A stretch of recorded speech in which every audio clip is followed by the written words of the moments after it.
사랑하는 여러분, 우리 앞에 두 종류의 삶이 있다고 한번 생각해 보면 좋겠습니다.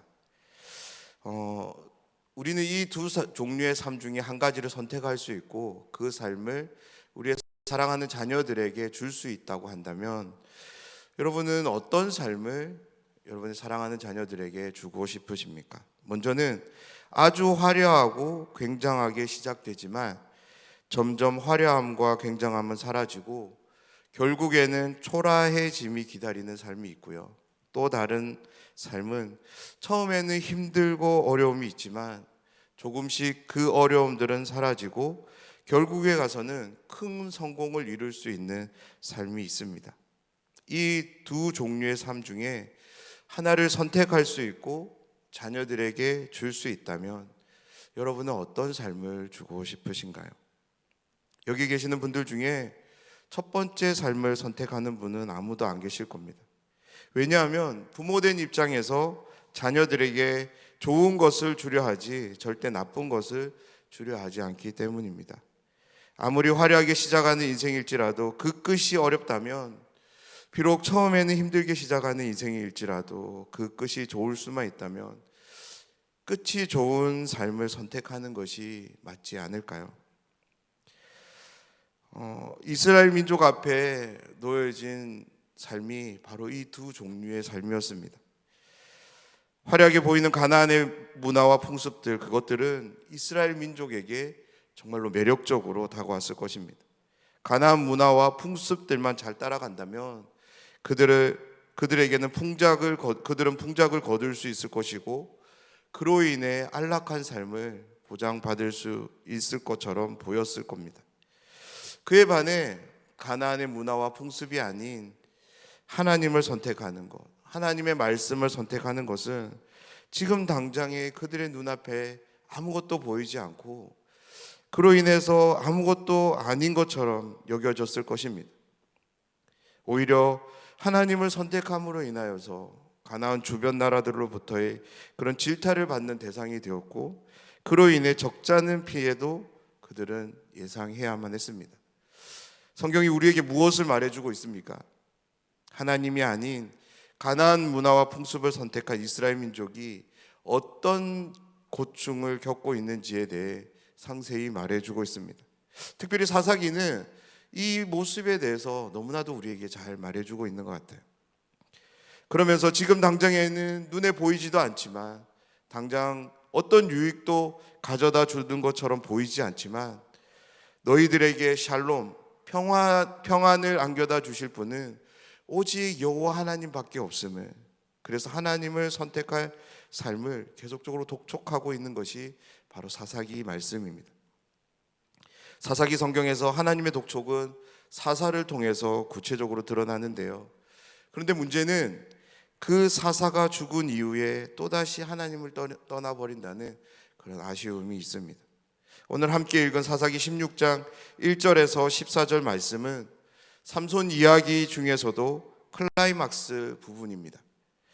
어떤 들릴라와의 만남, 그리고 그 들릴라와로 인해서 일어나는 그런 사건을 담고 있는 말씀인데요. 어떤 영화나 드라마에서 클라이막스는 가장 중요한 대목입니다. 지금까지 전개된 상황들에 대한 이해와 함께 앞으로 어떤 일이 일어날 건지에 대한 그런 결말에 대한 암시를 보여주기 때문에 그렇습니다. 마찬가지로 사사기 16장은 지금까지 삼손의 행동에 대한 연속선상인 상황들을 우리에게 보여줍니다. 그리고 앞으로 어떤 결말을 마주하게 될 것인가를 말해줍니다.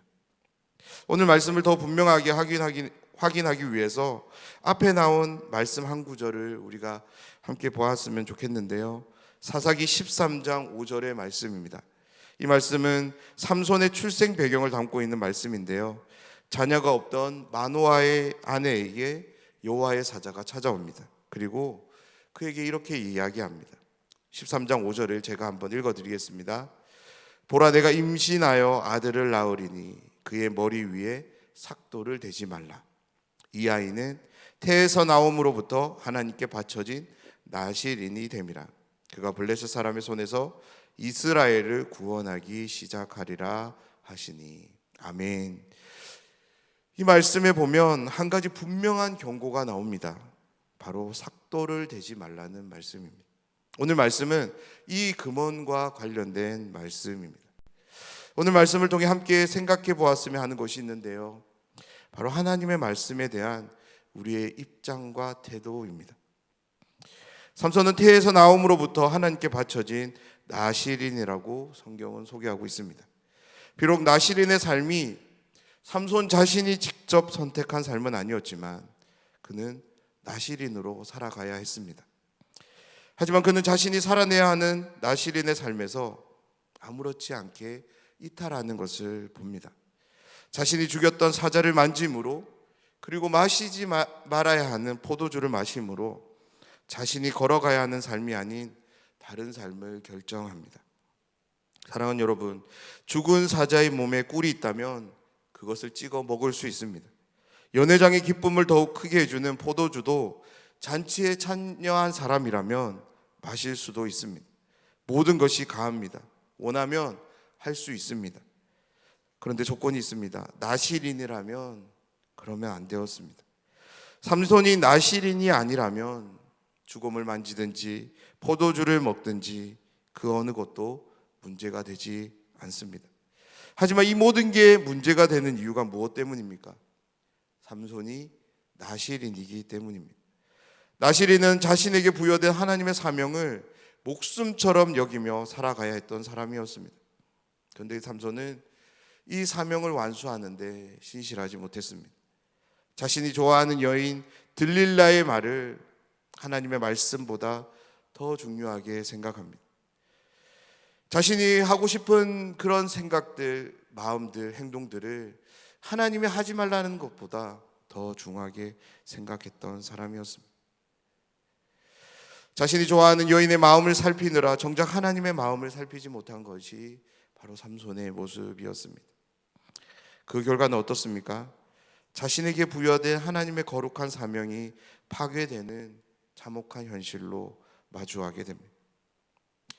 예수님을 믿어 나의 주님과 구세주로 고백한 사람들에게 찾아오는 한 가지 변화가 있습니다. 예수님이라면 어떻게 하셨을까라는 생각입니다.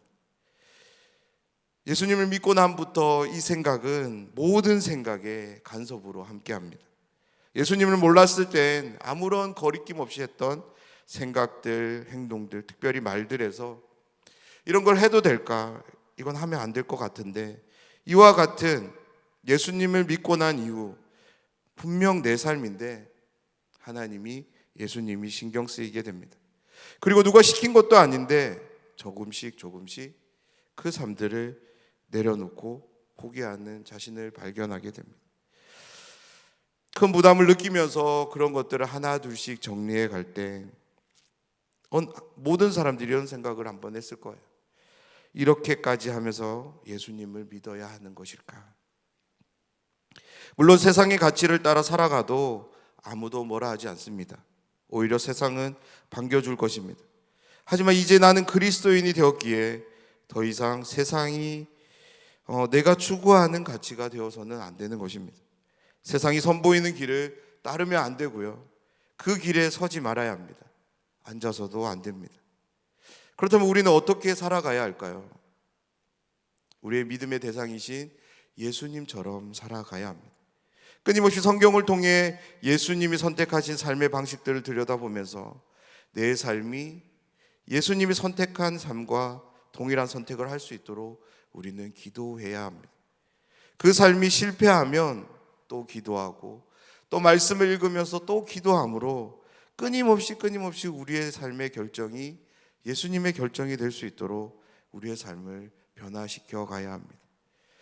하나님의 말씀에 온전히 집중하며 순종하셨던 예수님처럼 내 삶이 그러한 삶이 되도록 늘 말씀을 가까이 하며 말씀이 내 마음과 생각을 주장할 수 있도록 하나님의 말씀 앞에 우리의 삶을 열어두어야 되는 것, 그것이 우리가 살아가야 되는 모습입니다.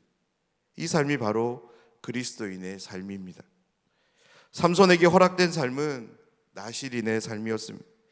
그냥 그렇게 아무렇게도 살아가도 되는 그런 삶이 아니었습니다.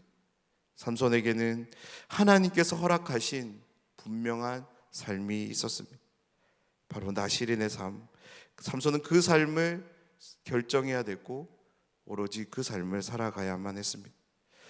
사랑하는 여러분, 우리에게 허락된 삶은, 우리가 걸어가야 할 삶은 그리스도인의 삶인 줄 믿습니다. 하나님께서 주 예수 그리스도 안에서 우리를 택하사 구원하시고 자녀 삼아 주셨습니다. 세상과 구별된 존재로 이 땅을 하나님의 영광으로 반영해야 되는 그렇게 거룩한 하나님의 친백성으로 삼아 주셨습니다. 그래서 우리의 생각과 마음에 의존해서 살아가는 존재가 아니라 예수님처럼 하나님의 말씀에 귀를 기울이며 그 말씀에 순종하며 하나님이 누구신지를 이 땅에 드러내야 할 사람으로 저희를 불러주셨고 구원해 주신 줄 믿습니다. 이제 우리에게도 하나님께서 허락하신 분명한 삶이 있습니다. 바로 그리스도인의 삶입니다. 그리스도인은 예수님과 같은 말을 하고 행동하는 사람들에게 붙여진 호칭이었습니다. 절대로 성경책을 끼고 교회에 나오는 사람들을 명명하기 위해 만들어진 그런 단어가 아닙니다. 하나님의 영광을 삶으로 선보이며 살아가는 신자들에게, 예수님의 생애와 삶을 직접 선보이며 살아가는 제자들에게 불리워졌던 영광스러운 이름이었습니다. 이 시간 나에게 한번 물어보셨으면 좋겠습니다. 나는 그리스도인입니까? 그렇다면 왜 그리스도인이라고 부를 수 있습니까? 사랑하는 여러분, 내가 교회에 나옴으로 인해서 그리스도인으로 불리워지기를 부끄러워할 수 있었으면 좋겠습니다. 내 삶을 통하여 주 예수님의 생애가 보여지고 내 마음과 생각 속에 먼저 그의 나라와 그의 일을 구함이 있고 어제의 모습을 되돌아보며 오늘은 예수님의 한 모습일지라도 닮아갈 것을 각오하고 그렇게 살기를 몸부림침으로 인해 그리스도인으로 불려지는 우리 모두가 되기를 간절히 소원합니다. 삼손을 향하는 두 말들이 있었습니다. 하나는 하나님의 말씀이었고 또 다른 하나는 들릴라의 말이었습니다. 삼손은 자신이 나실인임을 잊지 않고 하나님의 말씀을 계속적으로 선택하고 순종함을 보여야 했습니다. 하지만 조금씩 삼손의 마음엔 하나님의 말씀이 아닌 여인의 말, 들릴라의 말이 함께하고 있습니다. 이런 삼손의 선택을 보면서 저는 두 사람이 생각났는데요. 바로 아담과 예수님입니다. 먼저 우리는 에덴 동산에서 아담에게 하신 하나님의 말씀을 기억했으면 합니다. 어떤 말씀이었습니까? 창세기 2장 17절 말씀인데요. 제가 한번 읽어드리겠습니다. 선악을 알게 하는 나무의 열매는 먹지 말라. 내가 먹는 날에는 반드시 죽으리라 하시니라. 이 하나님의 말씀이 아담과 함께 했습니다. 근데 또 어떤 말이 아담과 함께 했습니까? 바로 뱀의 말이 함께 했습니다. 아담은 이 하나님의 말씀에 순종해야만 했습니다. 그런데 하나님의 말씀을 신실하게 지켜 순종해야 할 아담은 하나님의 말씀이 아닌 뱀의 말을 결정하고 순종하게 됩니다. 동일하게 예수님에게도 하나님의 말씀이 있었고 당시 유대인의 말들이 있었습니다. 하지만 예수님은 자신에게 들려지는 무수히 많은 모든 말들을 다 차지하고 오직 하나님의 말씀을 선택하고 그 말씀에 순종하십니다. 사랑하는 여러분, 동일하게 하나님의 말씀이 우리에게도 향합니다. 동일하게 이 세상의 말들이 우리에게 향합니다. 이 시간 우리의 눈을 들어 하나님의 말씀의 신실함으로 순종을 보이신 예수님을 바라볼 수 있는 믿음이 저희 모두에게 있기를 간절히 소원합니다. 그래서 그 어떤 상황들 앞에서 들려지는 무수히 많은 그 세상의 말들 앞에서 그 모든 것들을 다 내려놓고 예수님처럼 하나님의 말씀을 선택하고 붙잡을 수 있는 믿음이 저희들에게 있기를 간절히 소원합니다. 그래서 오늘 하루 하나님의 말씀을 선택하며 지켜나가는 그런 하루가 되었으면 좋겠습니다.